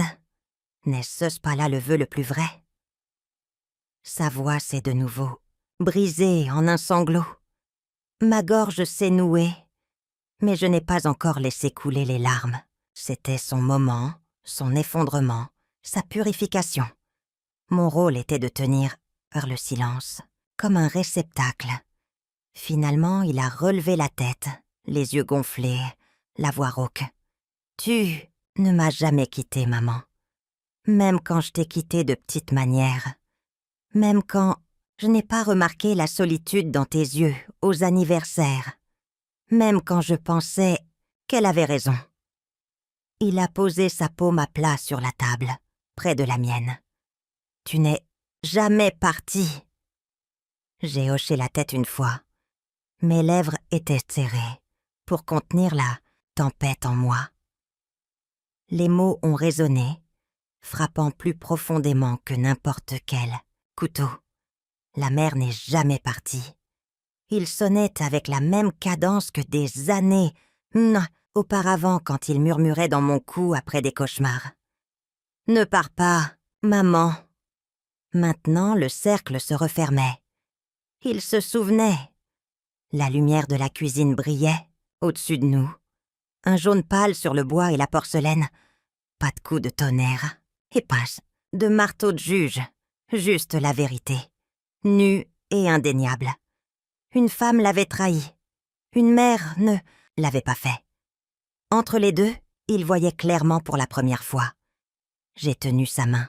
Sa prise était désespérée, mais je l'ai laissé faire. Ensemble, nous sommes restés assis alors, que le chagrin se drainait de lui, et le silence nous a enveloppés tous les deux comme une couverture. Aucun mot ne pouvait apaiser ce qu'il avait perdu. Mais les mots n'étaient pas nécessaires. Ce qu'il avait redécouvert était suffisant. La catharsis vivait là, dans le calme, ses larmes, mon contact et l'écho qui nous liait aux années avant la trahison. La mère ne part pas, même pas maintenant. J'avais l'habitude de penser que les méchants étaient des monstres que l'on pouvait repérer de loin. Leurs yeux froids, leurs mots tranchants, leur marque, intention sans équivoque. Mais ce que j'ai appris avec Ciel, était bien plus troublant. Les méchants peuvent sourire à table, partager des couvertures lors de voyages en famille et embrasser la joue de votre fils, comme s'ils l'aimaient vraiment. Ils peuvent vivre dans la même maison de confiance et pourtant, tranquillement, aiguiser une lame destinée à votre dos. Les enquêteurs m'ont raconté ce que Claire a finalement admis, lorsque le poids des preuves ne lui a laissé aucune échappatoire. Elle avait des dettes, des cartes de crédit au maximum, des prêts sur salaire déguisés en projets commerciaux. Ce pourquoi elle dépensait était moins clair. Certains murmuraient des investissements qui avaient mal tourné, d'autres des apparences qu'elle ne pouvait pas se permettre. Pour elle, les chiffres étaient toujours menaçants, les créanciers lui soufflant dans le cou. Mais l'argent seul ne pousse pas quelqu'un à mettre du poison dans un cadeau large. N.T. explique la panique, il n'explique pas la trahison. Quand je fermais les yeux, j'entendais ces mots, des fragments de conversations passées qui portaient maintenant un nouveau poids. « Mathieu travaille ici. Dur, n'est-ce pas ?» disait-elle, puis ajoutait avec un demi-sourire « Mais ça doit être agréable d'avoir aussi l'attention de sa mère. » Je pensais que c'était une blague, mais sous cet humour vivait l'amertume. Elle me voyait non pas comme une famille, mais comme une compétition. Claire a avoué qu'elle se sentait invisible dans son propre mariage. Chaque fois que Mathieu me mentionnait, elle entendait une comparaison, même si aucune n'était prononcée. Si je préparais une soupe quand il était malade, c'était la preuve pour elle qu'elle ne serait jamais à la hauteur. Si je me souvenais de son histoire d'enfance préférée, elle se voyait effacée. Mon existence est devenue son ombre, et elle craignait qu'il ne vive toujours dans ma lumière. C'est étrange d'être détestée pour l'amour. Je n'ai jamais essayé de reprendre mon fils. Je suis seulement restée là où j'avais toujours été, à ses côtés, tranquillement. Mais pour Claire, ce calme était une menace. Elle voyait la loyauté de Mathieu comme une corde tirée dans deux directions. Et plus elle tirait, plus elle craignait que la corde ne se rompe, la laissant seule. Alors elle a tordu la logique pour qu'elle corresponde à sa peur. Elle s'est dit que j'étais l'obstacle à son bonheur, que si j'étais partie, Mathieu serait entièrement à elle.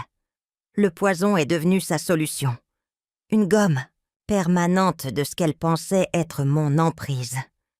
Ce n'était pas de la folie, c'était du désespoir endurci en cruauté. Entendre son raisonnement n'a pas diminué la douleur. Il l'a approfondie. Parce qu'enfoui dans ses mots se trouvait quelqu'un, une chose de douloureusement humain, le besoin d'appartenir, la terreur d'être le second choix, la solitude de se sentir invisible. Je pourrais presque la plaindre, si ce n'était de l'amertume de ce qu'elle avait fait. Elle a transformé son insécurité en violence, son désir en un acte qui a failli briser tous les liens qu'elle prétendait protéger. Je me suis souvenue du jour de leur mariage. Elle se tenait dans sa robe, le voile tremblant dans la brise, et je la trouvais radieuse. Je ne lui ai jamais dit alors que j'avais payé pour cette robe, choisissant le silence pour qu'elle puisse garder sa fierté. Et pourtant, des années plus tard, elle croyait que j'étais son ennemie. Comme certains cœurs sont fragiles. Comme l'amour se déforme facilement quand la peur le nourrit. La vérité est que Claire n'est pas née méchante. Elle l'est devenue par des choix faits dans l'ombre.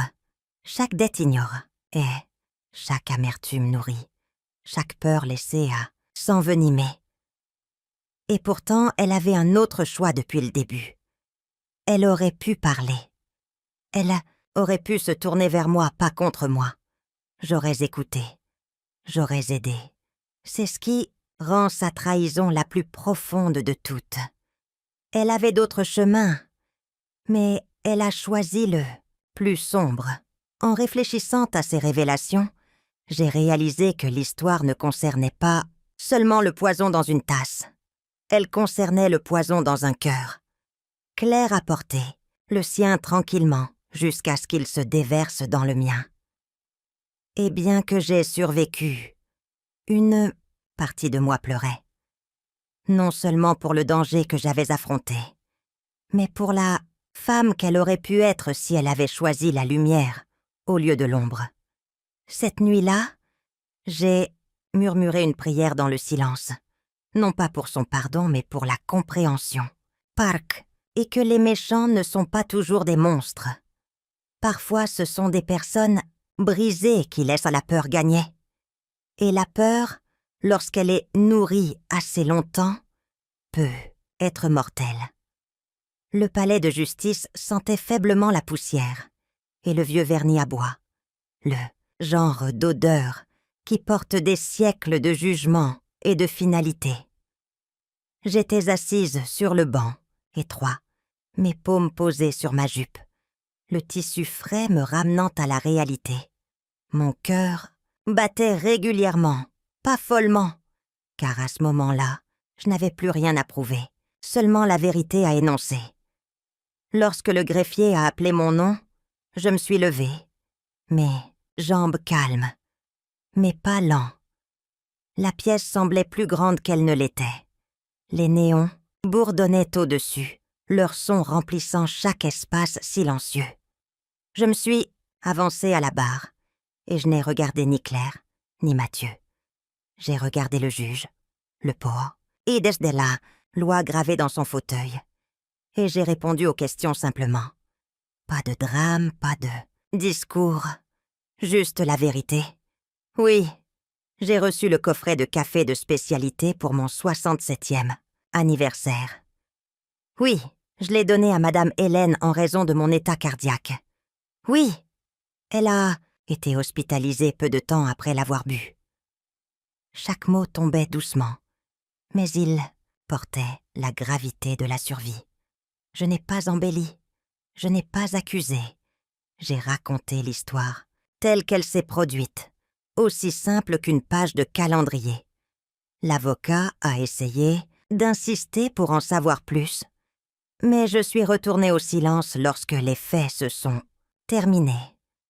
Le silence peut être plus fort que n'importe quelle performance. Quand ce fut le tour de Claire, le silence se brisa.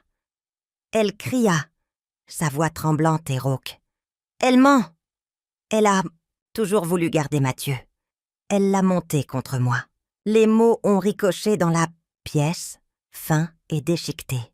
Je n'ai pas bronché. Elle a pointé son doigt vers moi comme si son doigt pouvait percer la peau. Ce n'était jamais moi. C'était elle. Elle veut que je parte. Elle me déteste depuis le premier jour. La salle d'audience a absorbé sa fureur comme la pierre absorbe la pluie. Cela n'a laissé aucune marque. Le juge a levé la main une fois, commandant l'ordre. Mais Claire ne s'arrêtait pas. Ses mots se sont défaits, en spirale, jusqu'à ce que même Mathieu baisse le regard.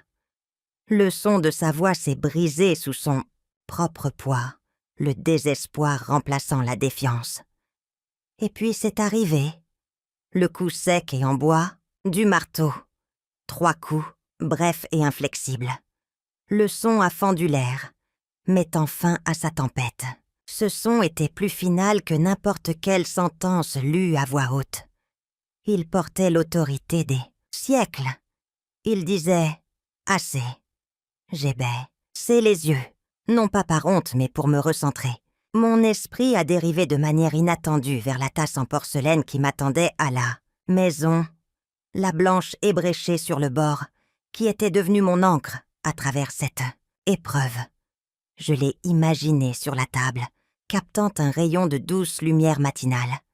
Et j'ai pensé, sois toi-même, Sylvie, sois stable, ne laisse pas la fureur te plier. Alors je suis restée silencieuse. Le juge m'a regardée une fois, s'attendant peut-être à une réfutation, mais je n'en ai offert aucune. Mon silence était la seule déclaration qui restait à faire. Dans Mime Otiatan, cette pièce remplie de bruit, mon calme était plus fort que tout ce que Claire pouvait crier. Lorsque le marteau est tombé une dernière fois, signalant une suspension, je suis descendue de la barre. Mes chaussures ont cliqueté doucement sur le carrelage, chaque pas me rapprochant de la porte. Claire criait encore, bien que ses mots se soient transformée en écho. Les officiers se sont rapprochés d'elle, des mains fermes posées près de ses bras. Je n'ai pas regardé en arrière. Le son du marteau m'a suivi dans le couloir, réverbérant encore, toujours stable. Pour moi, le procès ne consistait pas à gagner. Il s'agissait d'endurer. Et l'endurance, je l'ai réalisée, n'est pas bruyante. Elle est silencieuse, comme le souffle, forte comme la pierre, simple comme la vérité, dite sans fioriture.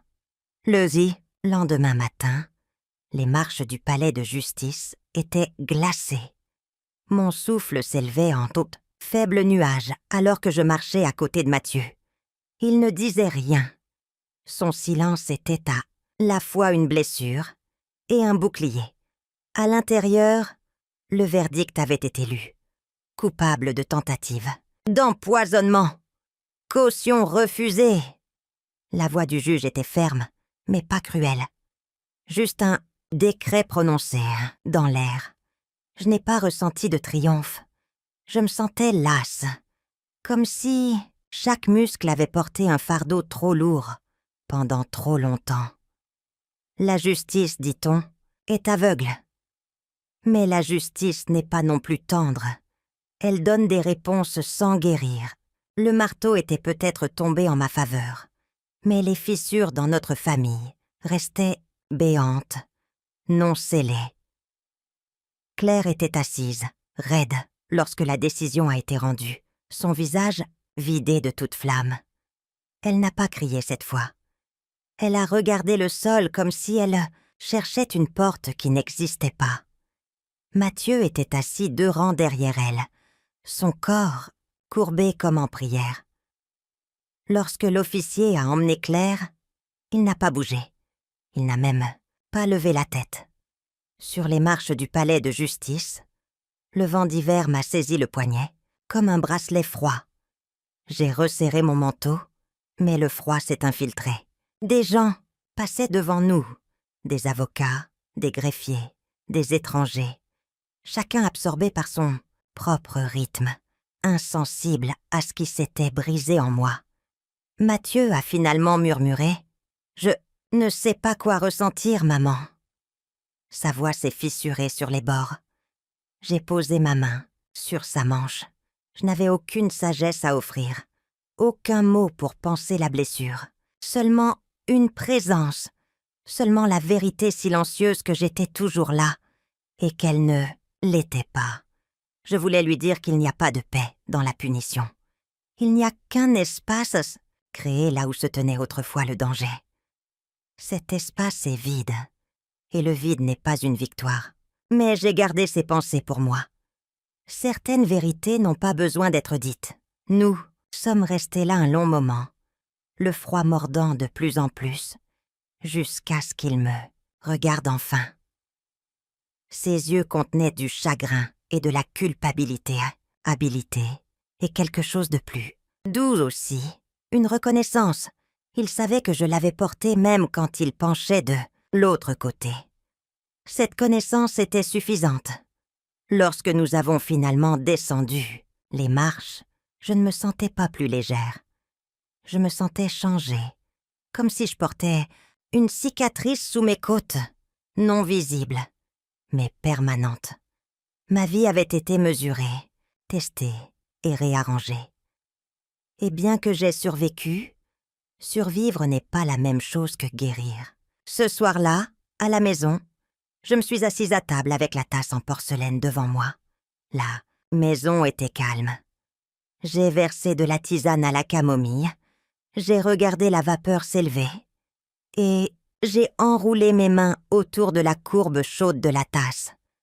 Le verdict avait mis fin à un chapitre, oui, mais il n'avait pas mis fin à la douleur. Dehors, le vent pressait contre la fenêtre, agité. À l'intérieur, j'ai pris une gorgée et j'ai laissé le calme s'installer. Parfois, la justice ne laisse qu'un écho creux. Mais dans cet écho, je me suis promis. Je ne laisserai pas l'amertume prendre racine. Je ne laisserai pas son ombre s'attarder plus qu'il ne le faut. La tasse était chaude. Mon cœur était fatigué. La nuit était longue. Mais j'étais toujours là. Et être là malgré tout était suffisant.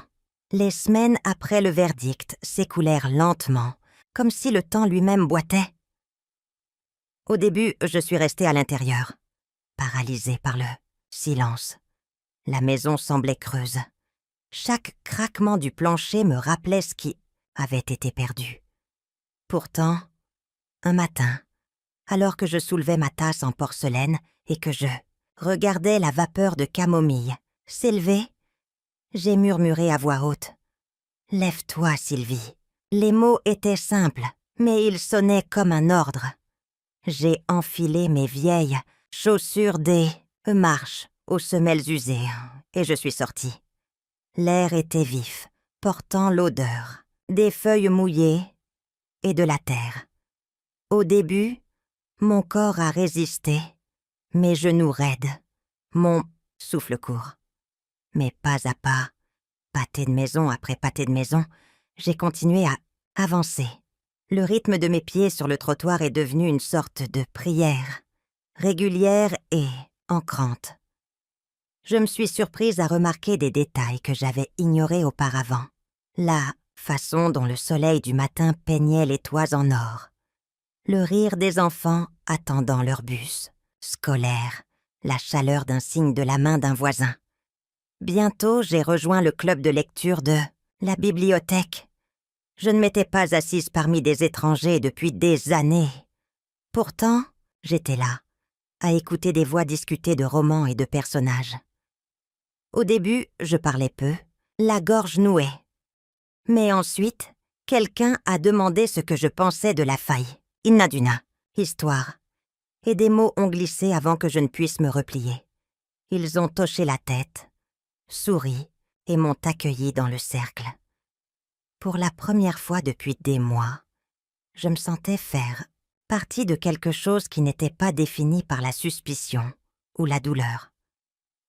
Une autre semaine, je me suis inscrite à un cours d'aquarelle au centre communautaire. Les pinceaux tremblaient dans ma main, hésitant. Je n'avais pas peint depuis que Mathieu était enfant, depuis que nous étions assis ensemble avec des crayons de cire bon marché et des napperons en papier. Ma première tentative était maladroite, le bleu saignant dans le vert, les formes déformées, mais les couleurs brillaient doucement sous la lumière.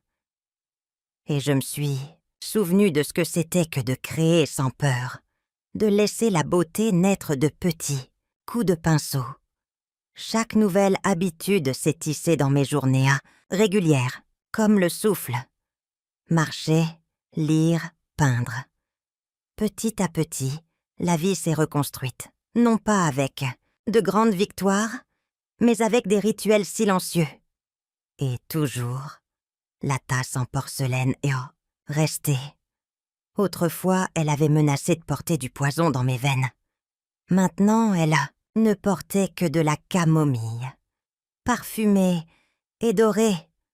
Un choix que je faisais chaque soir avant de me coucher. Ce n'était plus seulement un récipient, c'était une déclaration. J'ai choisi la santé, j'ai choisi la dignité, j'ai choisi de rester en vie, non seulement dans mon corps, mais aussi dans mon esprit. Il y a eu des moments où le chagrin menaçait de m'emporter à nouveau. À l'épicerie, en passant devant le rayon du café, devant les photos de famille où l'absence de Claire béait comme une blessure.